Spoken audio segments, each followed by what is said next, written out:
Olá, queridos, que Deus abençoe a vida de todos, em nome de Jesus. Começa agora o nosso programa Rogério Shoa. Lembrando a você que você pode entrar nas redes sociais, Rogério Shoa 2020, e também no Instagram da gente, da TV Mais Oficial. Também pode estar no aplicativo e vai ser bênção em nome de Jesus. Hoje a nossa entrevista é com o nosso querido deputado Capitão Wagner, uma pessoa assim que particularmente, eu vou ser bem sincero, eu fiquei a noite toda pensando assim, meu Deus do céu, é muita honra estar entrevistando um homem desse que é bênção de Deus, que a gente só vê elogios do Senhor. Onde eu estava conversando com o meu pastor e a gente falando dos projetos, sonhando, e eu dizendo assim, poxa, eu estou muito honrado em estar sentado do lado dele, assim, com a equipe, e saber que Deus tem grandes coisas na vida desse homem.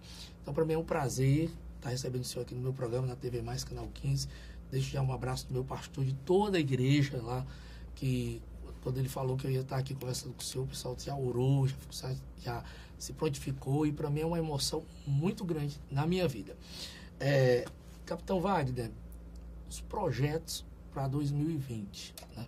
Eu estava vendo, estudando um pouco sobre o senhor, em dezembro teve a pesquisa, disse que o senhor seria um dos homens que estaria cotado para estar à frente desse projeto de 2020. E 2016 quase que acontece, quase que tem um gol. Esse ano, o que é que a gente espera? Rogério, primeiro agradecer a TV Mais pelo espaço, é uma honra sempre estar aqui. A TV sempre manteve aí o canal à disposição, não só de mim, mas de toda e qualquer pessoa que queira aqui discutir a cidade, discutir o nosso estado, discutir o país. E a gente fica honrado com o convite e mais ainda em poder iniciar o ano aqui conversando com a população, com os espectadores a respeito dos projetos que a gente tem para 2020, que promete ser um ano intenso, né, com debates eleitorais, eleições municipais, não só aqui em Fortaleza, mas em todo o país. A gente tem em Fortaleza o fim de um mandato, o fim de um ciclo do prefeito que não concorre à reeleição. Tive a alegria e a honra de disputar a eleição em 2016, como você falou.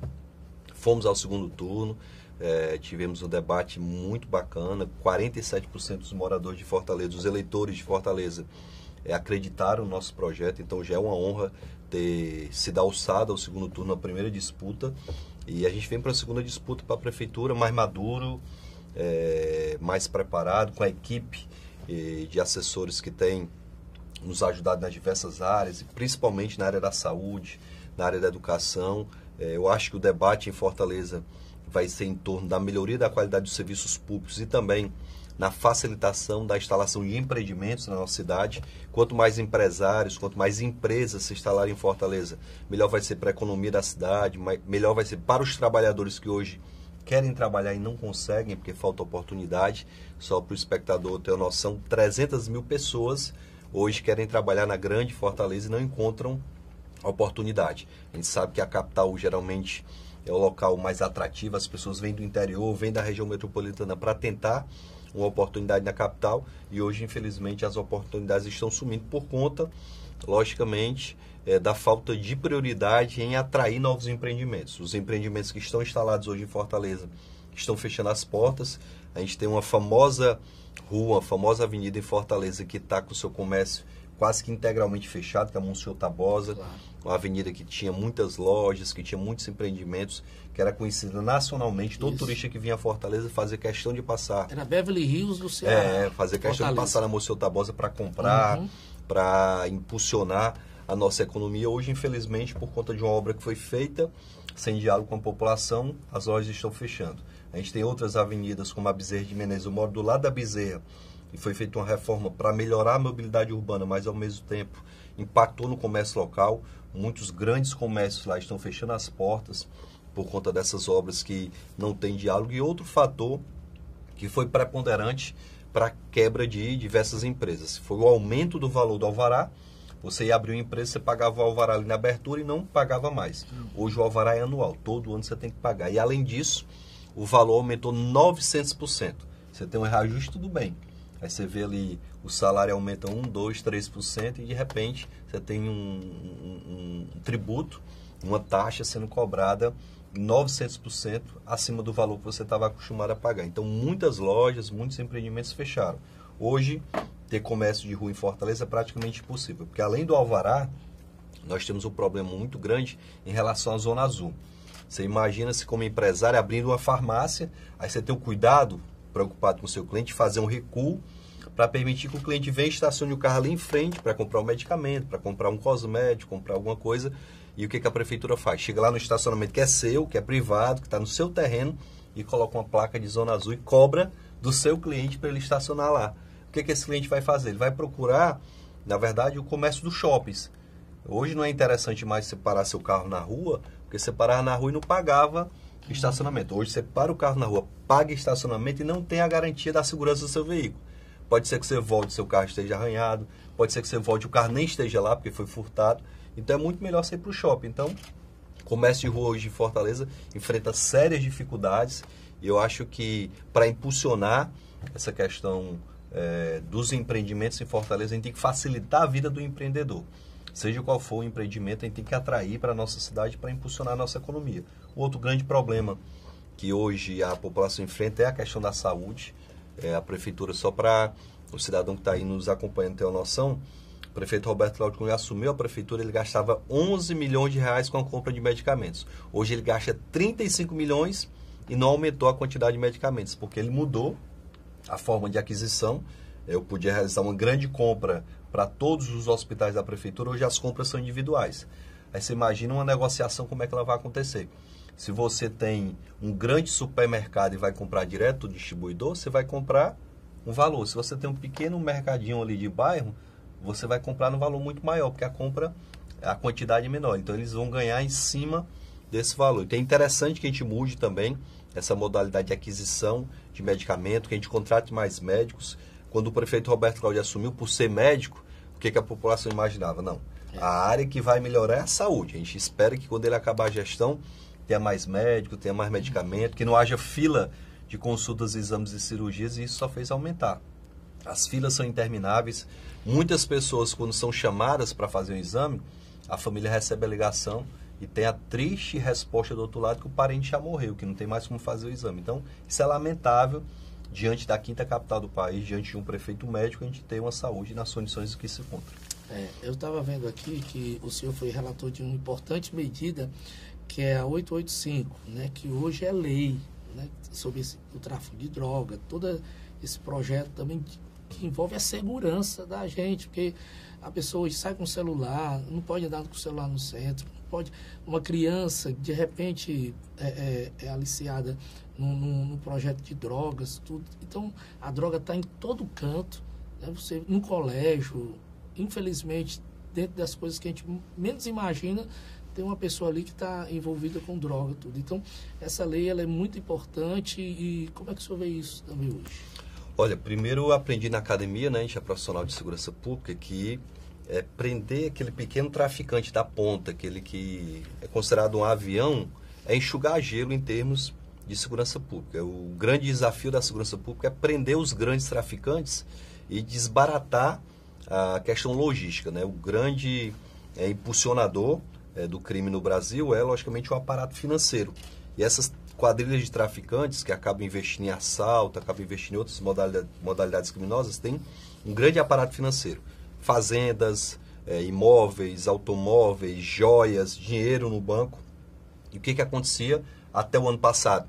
Esses traficantes eram presos e para que vendesse qualquer desses bens que pertenciam aos traficantes, a gente levava 20 anos por conta da burocracia do Poder Judiciário. A lei que foi aprovada e que eu relatei permite que você, em até 90 dias, comercialize esses bens que foram apreendidos com traficantes. Então, aquela grande fazenda, aquele veículo caro, as joias ou qualquer outro bem do traficante podem ser leiloados e o dinheiro que é apurado com esse leilão é investido na polícia, no sistema prisional, na educação e também na prevenção do uso de drogas. Para mim foi uma alegria muito grande, são 513 deputados, 81 senadores e ter sido escolhido para relatar essa matéria. O mais importante é que a gente conseguiu um relatório que foi aprovado por unanimidade, tanto na comissão como foi aprovado também no plenário da casa. A gente imaginava que a oposição poderia dificultar essa aprovação, mas foi aprovado por unanimidade. A gente teve uma matéria no Fantástico esses dias que mostrava aqueles grandes carrões, os Transformers, né?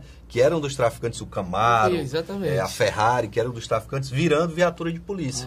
Então isso é um ganho para a polícia e até para chamar a atenção da sociedade que a gente está tirando o aparato logístico dos criminosos. Na hora que a gente tira esse poder financeiro deles, a gente enfraquece o crime. Isso está acontecendo a nível de Brasil. Os dados em relação aos crimes do ano passado já são dados que nos dão esperança que a gente possa ter um país seguro. O estado do Ceará teve uma redução aí de 56% no número de homicídios do ano passado, graças também ao trabalho muito bem feito nos presídios cearenses. A gente teve a alegria de indicar um secretário de administração penitenciária que trabalhava lá no Rio Grande do Norte, estava fazendo um trabalho belíssimo lá, estava ordenando os presídios. E mesmo sendo oposição ao governador, a gente foi lá, brigou, mostrou que o cara era bom e o governador trouxe aqui para o estado de Ceará. Hoje a gente comemora a disciplina dentro dos presídios. A gente teve uma comissão de deputados que veio visitar os presídios cearenses e ficou encantado com os presos trabalhando, os presos sem celulares, os presos disciplinados. Eu acho que o caminho para que de fato a gente venha a melhorar essa questão da segurança é ocupar esses presos, dar a eles uma oportunidade para quando eles voltarem para a sociedade, em vez de delinquirem novamente, eles entrarem no mercado de trabalho e ter condição de sustentar suas famílias. E para os criminosos que estão nas ruas, muito rigor, muita disciplina e uma polícia forte para combater esse crime. Deputado, no primeiro mandato, nesse primeiro ano, foram 107 já projetos elaborados. A questão da educação, né, aqui para nossa Fortaleza, no Ceará, nesse projeto novo, que com certeza tem a bênção de Deus, vai dar tudo certo, o que é que a gente tem para a educação? Olha, a grande preocupação que a gente tem hoje em termos de educação em Fortaleza é a infraestrutura das escolas. A gente tem visto muitas obras na cidade de Fortaleza, obras na beira-mar, obras na área nobre, mas muitas escolas da nossa cidade sequer têm uma quadra coberta. Verdade. Então as crianças que lá estudam não têm a oportunidade até de uma prática esportiva porque não tem a estrutura de uma quadra coberta. Então nossa intenção, enquanto candidato a prefeito, é, se ganhar a eleição, oferecer uma infraestrutura nessas escolas que permita, inclusive, que a escola fique aberta de domingo a domingo. Logicamente que os professores vão dar aula lá durante a semana. No final de semana, nós teremos outras atividades. Atividades esportivas, atividades culturais, atividade até de reforço escolar. E para isso a gente não vai explorar a mão de obra do... A gente vai ter outros profissionais que vão ser contratados para estarem no final de semana apresentando essa oportunidade para a população. Quem é que não quer ver o filho na escola? Seja estudando, seja praticando uma atividade esportiva, seja praticando uma atividade cultural. Acho que a cultura tem que ser potencializada dentro da escola, com apresentações artísticas. Eu fiz Escola Técnica Federal e a gente tinha como obrigação, no primeiro semestre, fazer uma cadeira voltada à arte. Eu fui lá aprender a tocar flauta, tive a oportunidade de ter um contato com o artista, e isso faz com que a gente tenha uma sensibilidade e entenda que a cultura é muito importante, inclusive numa cidade turística como Fortaleza. Se a gente impulsionar... E ajuda muito, né? Sem dúvida nenhuma. Se a gente impulsionar a nossa cultura, eu tenho plena convicção que a gente vai atrair mais turistas, que esses turistas vão, logicamente, se hospedar nos nossos hotéis e vai gerar emprego na rede hoteleira, eles vão consumir nos nossos restaurantes e vão gerar emprego nos restaurantes, eles vão abastecer o seu veículo e vai gerar um emprego no posto. A gente tem que impulsionar o nosso turismo, até porque tem muitas cidades da Europa que cresceram justamente baseado nessa economia de serviços que é fortalecida com o turismo. Então, a gente tem que ter uma escola com essa infraestrutura, um professor que seja qualificado. Eu acho que para a gente cobrar dos nossos professores, a gente tem que dar os meios, certo? Então, infraestrutura, um salário digno para que ele possa se dedicar exclusivamente ao ensino, é o que a gente pretende enquanto gestor da cidade. Eu percebo que o senhor é um homem muito família, né? A sua esposa, seus filhos... e a família é a base de tudo, que a gente percebe que hoje em dia ela está muito sequelada com muitas situações difíceis, tudo. E a igreja, ela nos ajuda muito a centralizar a pessoa, né? A pessoa, o indivíduo que frequenta uma igreja, quer seja ela evangélica, quer seja ela católica, ela tem um porto, né? E eu percebo que a igreja, ela tem abraçado esse projeto em relação ao Senhor, à sua vida. A gente chega nas igrejas, tanto evangélica como católica, a gente vê aquele carinho pela sua pessoa, né? Existe algum projeto para as igrejas, os pastores, os padres, a religião, essas pessoas que, como o senhor falou, que o indivíduo que está no colégio, que ele aprende a arte, tudo, ele também precisa seguir o caminho de encontrar Deus, de estar conectado com Deus, porque isso também ajuda a gente muito nos estudos, na família, em casa, em toda a relação. A sua relação com a igreja? Olha, a igreja hoje, não só aqui no Ceará, mas no Brasil todo, muitas vezes tem até substituído o Estado. A igreja é quem mais recupera usuários de droga. A igreja muitas vezes oferece cursos profissionalizantes. A igreja muitas vezes resgata criminosos do crime, dando oportunidade a esses criminosos. Então, a igreja hoje na verdade, uma instituição que tem um respeito à sociedade. E, infelizmente, o poder público não é parceiro da igreja. Enquanto prefeito da cidade, a gente quer ser parceiro da igreja. Hoje a gente tem visto que existem parcerias do poder público com diversas instituições, mas essa parceria com a igreja ela é muito frágil. A gente quer estabelecer convênios com as igrejas para que, por exemplo, uma creche possa ser instalada no espaço da igreja. Para que construir um novo prédio se eu tenho um prédio da igreja que está ocioso durante a semana? Eu posso muito bem contratar profissionais que podem ser, inclusive, pessoas, membros da igreja. Eu tenho plena convicção que o pai ele vai sentir muita segurança ao deixar seu filho de manhã cedo lá numa creche administrada pela igreja e no final do dia, quando voltar do trabalho, pegar essa criança. Então, é um espaço que já está à disposição. Se eu tenho que gastar com a construção, eu pego esse dinheiro da construção e vou investir na merenda escolar, na contratação do professor, em insumos didáticos, né, em livro, caderno, etc. Então, eu vou ofertar à igreja uma infraestrutura para ela ampliar o trabalho social que ela já tem, porque a igreja tem um trabalho social, não tem um apoio do poder público. Se eu imagino em ter um trabalho de reforço escolar, eu tenho uma escola que não tem estrutura para funcionar em tempo integral. Então, meio turno a criança fica ali na escola, o outro turno pode ficar muito bem na igreja, tendo atividades esportivas, atividade de reforço escolar, a própria atividade de evangelização, que é extremamente importante, a criança ser orientada com as bases cristãs, sem dúvida nenhuma, o melhor caminho para se tornar um cidadão de bem. E aí, repito, como você falou muito bem, igreja católica, igreja evangélica, o templo religioso, ele tem esse viés muito grande de disciplinar, de orientar e de formar o caráter do cidadão. Então, a nossa intenção, enquanto gestor, é não só ter um conselho religioso que vai nos orientar, vai nos ajudar na tomada de decisões, mas ter a igreja como principal parceira da gestão. Se eu posso fazer parceria com a associação de bairro, se eu posso fazer parceria com a OS, se eu posso fazer parceria com a fundação, por que eu não posso fazer parceria com a igreja? Claro, essa parceria com a igreja tende a ser muito bem sucedida e eu tenho plena convicção que se nós fizermos uma pesquisa de opinião, acho que 90%, 95% da população vai apoiar esse tipo de convênio de parceria, porque é uma instituição credenciada e apoiada e respeitada pela sociedade. E só vai acrescentar na vida do ser humano e na cidade, naquele lugar que ele mora, naquele bairro. E outra coisa interessante também, deputado, que eu tive num evento que o senhor esteve sobre o autista, eu vi o carinho deles para com o senhor, o pessoal abraçando, o próprio filho do Rodrigo Pinheiro, que é um amigo nosso em comum, né, aquele carinho todo, o pessoal abraçando tudo. E eu vejo, assim, que o senhor também tem esse carinho com as pessoas que são especiais, precisam de uma atenção toda especial.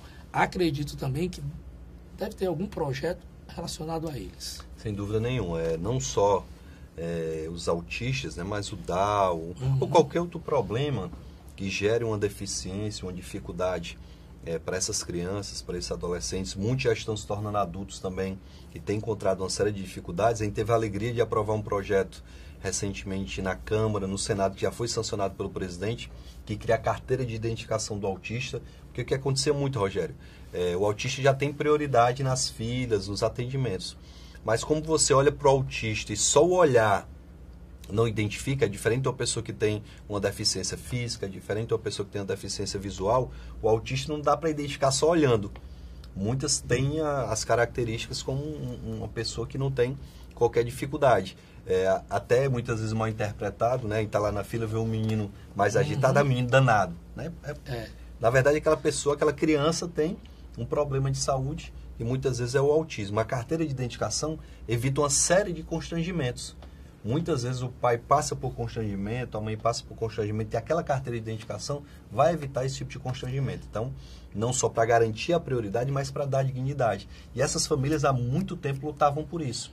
Graças a Deus a gente conseguiu aprovar. A gente tem um projeto que a gente está iniciando esse ano já, da abertura de um centro de tratamento através de uma associação, a Associação Pintando o Sete Azul, que é presidida pela Keliane Chaves, conseguiu um prédio e já está sendo um projeto de reforma desse prédio para vários serviços serem oferecidos nesse centro, para que os pais possam se empregar. Muitas vezes a mãe, ela tem que acompanhar a criança. Então, qual é a ideia da Keliane? É que a criança vá para o centro receber o tratamento, enquanto a criança está ali recebendo tratamento, que a mãe esteja realizando uma atividade laboral, ela esteja trabalhando até para ela ter uma fonte de renda e conseguir manter a sua casa. Muitas famílias que têm crianças autistas têm tido dificuldades que têm gerado a separação dos pais, porque a mãe muitas vezes tem que dar atenção total àquela criança, o pai tem que trabalhar também para manter a casa, e isso acaba gerando um conflito familiar. Então a nossa intenção nesse projeto é aproximar mais a família, oportunizar uma fonte de renda também que garanta uma sustentabilidade, porque o tratamento do autista é muito caro, precisa de profissionais que são raros até de encontrar, e o tratamento, a consulta é caro, o exame é caro. Então é importante que o poder público tenha um olhar especial, até porque, por conta das arboviroses que a gente teve recentemente, a zika, chikungunya e outras doenças relacionadas, o número de crianças que nasceram com problemas, desde a microcefalia até outros problemas, tem aumentado muito. Então a gente tem que se preparar para, de fato, inserir essas pessoas na sociedade da melhor forma possível. Aí já vai a questão de ter bons médicos, da saúde. Nós temos uma boa saúde para poder ter as pessoas qualificadas para poder cuidar dessas pessoas também que são tão especiais, que são gente que precisam de amor. Hoje, Rogério, a saúde pública ela tem que se preparar. Até nessa discussão da reforma da Previdência, se comprovou que a expectativa de vida do brasileiro tem aumentado muito. E o poder público ele não se preparou ainda para cuidar dessas pessoas com idade mais avançada. É lógico que hoje as pessoas vão ter que trabalhar mais tempo, né? Mas essas pessoas que têm idade mais avançada precisam ter, por parte do poder público, um trabalho específico. A gente tem um projeto no Corpo de Bombeiros, que é o projeto Saúde, Bombeiro e Sociedade. Você já deve ter visto o bombeiro ali na praça, praticando atividades com aquelas senhoras. A qualidade de vida daquelas senhoras, após ingressarem no projeto, Rogério, ela aumenta, assim, assustadoramente. Muitas delas estavam no fundo da rede, estavam com depressão, estavam com problemas psicológicos, e a partir daquela interação social com outras pessoas, daquela atividade física, a vida delas muda da água para o vinho. E a gente tem uma interação muito grande com elas. Mas falta também um acompanhamento médico delas. Muitas delas vão para essas atividades, mas sem um acompanhamento médico, inclusive saber se ela pode praticar um exercício mais pesado, pressão, coração, a diabetes e vários outros problemas. Então, há necessidade de se criar um centro de referência para que elas possam, todas essas pessoas, ter um cuidado especial, com atividades esportivas, com atividades culturais, com atividades lúdicas, para que elas melhorem a sua autoestima. Então, a gente tem que se preparar hoje, porque, como se falou, a expectativa de vida aumentando, a sociedade tem que se adaptar a isso. A gente vai de intervalo aí, então eu posso continuar? Fica à vontade? Eu vou continuar, porque a conversa está muito boa. Deputado, uma das coisas, eu ando muito no centro, eu gosto muito de andar, né? Eu gosto muito de andar, eu sou muito apaixonado por Fortaleza, eu gosto de ver aqueles prédios que eles deveriam ser tombados, e tem tanto prédio antigo que é lindo, que a gente vê se acabando, mas a gente passa ali na praça, ali perto do Cine São Luís, a gente vê muito mendigo, muita gente ali deitada naqueles bancos, muita gente. Eu faço caminhada pela manhã, que eu moro no centro, a gente vê aquele povo, tudo. Tem alguma coisa que possa ajudar aquele povo ali? Porque muita gente vai no final de semana e leva comida, deixa comida, mas para mim não resolve. Assim, comida eles comem. Paliativo, tudo, né? É uma coisa paliativa. Existe algum projeto que possa mudar aquela situação daquele povo? O tratamento dessa questão, Rogério, é muito complexo. O que a maioria dos gestores apontam? Não, a gente tira da rua, mas eles voltam. É lógico. Você tira da rua e não oferece a essa pessoa um tratamento em relação à dependência química, você não oferece a essa pessoa um curso profissionalizante para ele se inserir no mercado de trabalho, você não oferece dignidade. No máximo, você oferece um abrigo. A pessoa vai lá para o abrigo, toma um banho, e por não ter essa ocupação, por não ter essa qualificação, por não ter uma atividade qualquer, ela acaba voltando para aquele ambiente, que é um ambiente que tem se degradado, e é muito ruim para aquelas pessoas, né? O caráter humanitário é indiscutível e é muito ruim para a cidade. Porque a Praça do Ferreira era um ponto turístico da nossa cidade. Imagina um turista que vem visitar Fortaleza, vai visitar a famosa Praça do Ferreira e quando chega lá se depara com vários moradores de rua com redes penduradas às árvores, com colchonetes no meio da praça, famílias que se instalaram por conta justamente dessa falta de cuidado do poder público. Então, a solução para aquela questão é uma solução complexa. Não basta tirar e colocar no abrigo. Tem que tirar sim, colocar no abrigo, oferecer dignidade a essas pessoas. As que têm problemas com drogas, encaminhar para um tratamento. As que querem trabalhar, querem se inserir no mercado de trabalho, uma qualificação profissional e até uma parceria com a iniciativa privada para que possam contratar aquelas pessoas. A gente viu em São Paulo recentemente isso acontecer. O prefeito chegar, oferecer o tratamento químico, oferecer a qualificação profissional e parceria com as empresas privadas para que elas pudessem contratar esses moradores de rua. Alguns moradores de rua, que são de outros locais, se você oferecer uma condição adequada para ele retornar para o seio das suas famílias, é muito bom.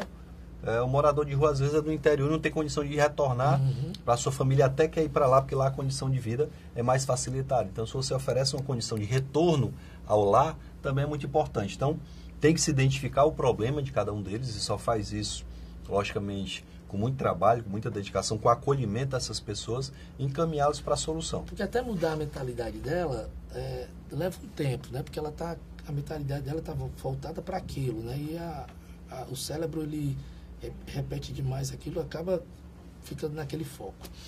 Mas, deputado, me diga uma coisa, como é o Capitão Wagner em casa?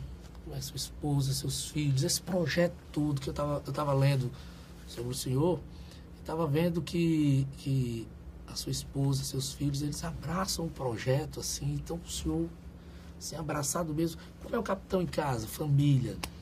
Olha, Rogério, a gente tem uma condição de vida que eu faço questão de lembrar aos meus filhos diariamente, que é diferenciada. A gente, graças a Deus, tem o nosso alimento à disposição, a gente quer fazer uma viagem, pode fazer, a gente quer adquirir uma roupa, pode comprar, um brinquedo pode comprar, e eu faço questão de lembrar aos meus filhos diariamente que essa é uma condição que não é ofertada à maioria da população, né? Então a gente faz questão de ter essa conversa franca. Graças a Deus os meninos não nos dão trabalho, são dedicados aos estudos, são dedicados à igreja também.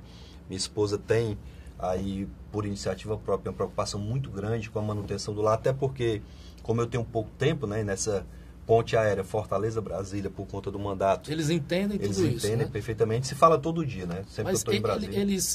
Eles têm a ideia, assim, de que o pai é uma figura pública.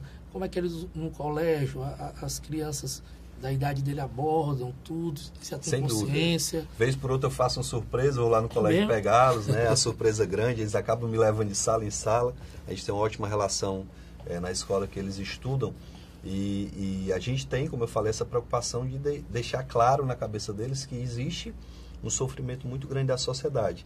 E eles veem isso de maneira muito tranquila e de maneira muito transparente. Então, a nossa relação em casa é uma relação muito bacana, muito franca. Vez por outra, eles me chamam para entender certas votações. Papai, o senhor votou assim por quê? Tem quantos anos eles? A Rainha tem 17, né? Já vai para a maioridade aí já, né? em setembro, se Deus quiser. E o Felipe tem 12, vai fazer 13 agora em março. Então, são adolescentes que têm uma consciência muito grande. Eles me cobram muitas vezes. Papai, e essa votação? Por que está acontecendo isso?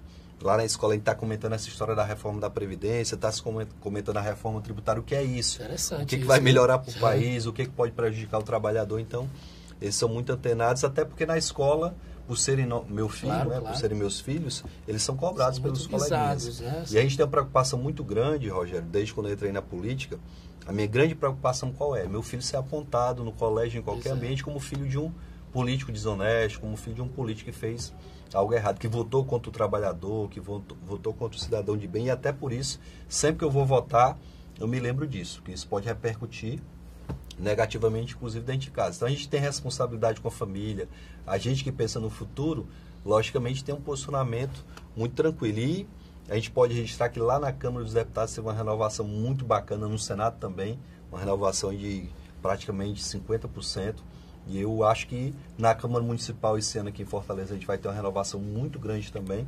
E eu acho que essa renovação é importante porque esses novos políticos que estão chegando com uma visão diferenciada, com a visão de que a população está fiscalizando, está nas ruas, está na rede social. Cada vez mais a rede social tem pressionado os políticos a adotar certo tipo de posicionamento.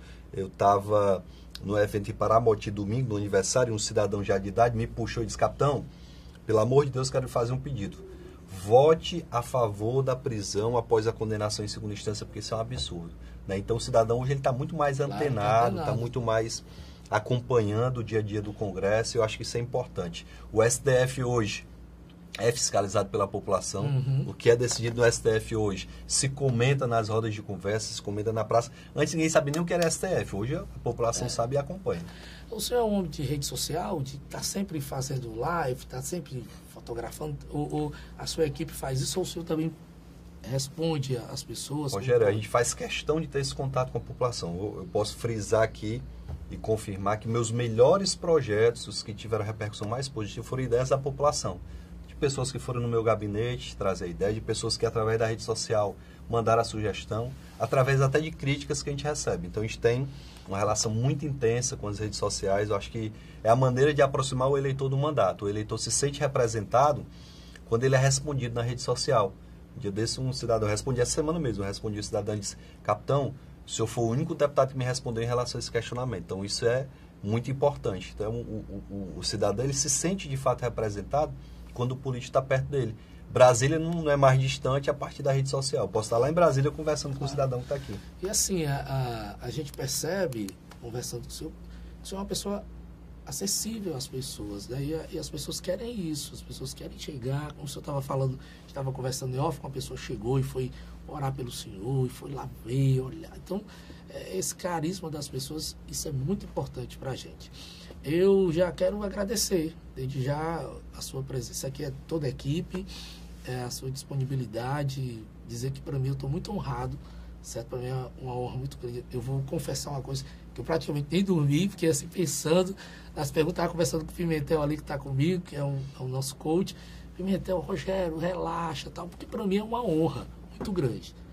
Tá do seu lado, que eu vejo que Deus tem grandes coisas na sua vida, é uma pessoa nova, muitas ideias, muitos projetos, e é isso, é acreditar que vai dar certo, que Deus está no controle.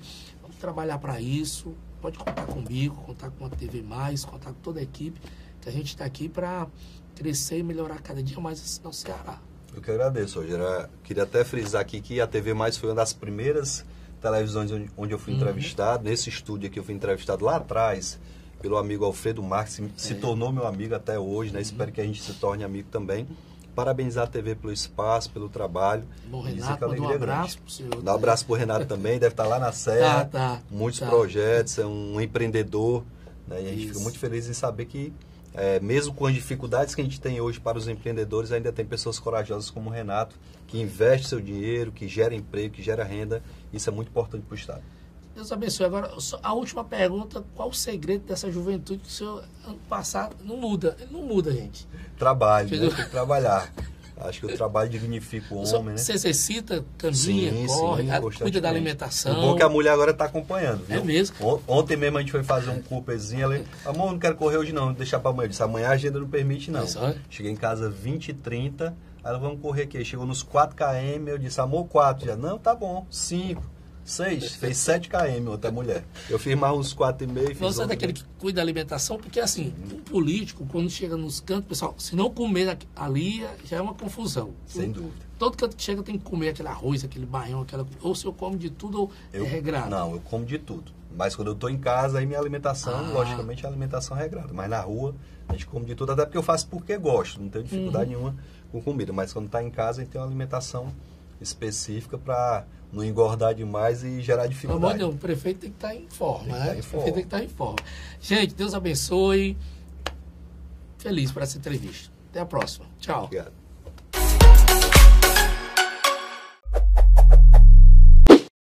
O Neblina Park Hotel está localizado ao lado do Parque Nacional de Ubajara, além de um clima ameno com temperaturas de 15 a 25 graus. O Neblina Park Hotel é um hotel de serra completo, com 65 apartamentos, amplos e confortáveis, lagos naturais, caiaque, tirolesa, restaurante com capacidade para até 200 pessoas, com churrascaria, piscinas adulto e infantil, engenho de cana-de-açúcar. Por isso, venha nos conhecer e viva a natureza!